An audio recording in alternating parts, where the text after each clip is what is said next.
Hi friends, எல்லோருக்கும் வணக்கம். இன்றைக்கி என்ன டிஷ் பார்க்க போகிறீங்கன்னா வெங்காய பக்கோடா தான் இன்றைக்கி செய்ய போகிறேன். Easy recipe. இது டேஸ்ட்டு சூப்பராக இருக்கும், இல்லை கிறிஸ்பியாக இருக்கும். வாங்க எப்படி செய்யலான்னு பார்க்கலாமா?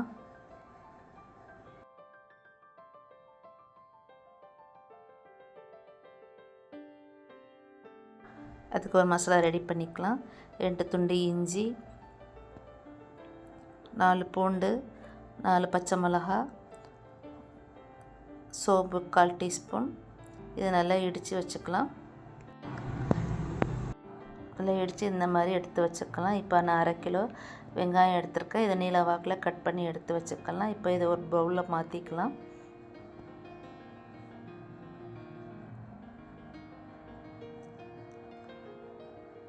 இப்போ அரைச்சி வச்சுருந்த விழுது சேர்த்துக்கலாம். 1 டீஸ்பூன் மல்லித்தூள் சேர்த்துக்கலாம். 1/4 டீஸ்பூன் கரம் மசாலா தூள் சேர்த்துக்கலாம்.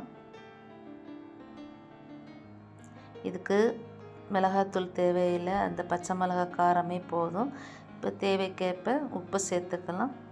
இப்போ தண்ணி விடாமல் கலந்து எடுத்துக்கிட்டு இப்போது கடலை மாவு சேர்த்துக்கலாம் ஒரு கப்பால். இப்போ இது கூடவே 1/4 கப்பு அரிசி மாவு சேர்த்துக்கலாம்.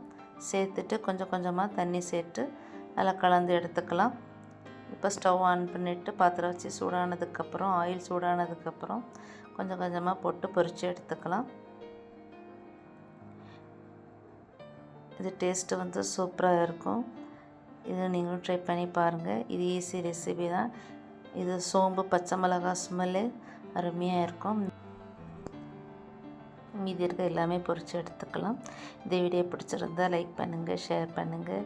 ப்ளீஸ் மறக்காமல் சப்ஸ்கிரைப் பண்ணிக்கோங்க ஃப்ரெண்ட்ஸ்.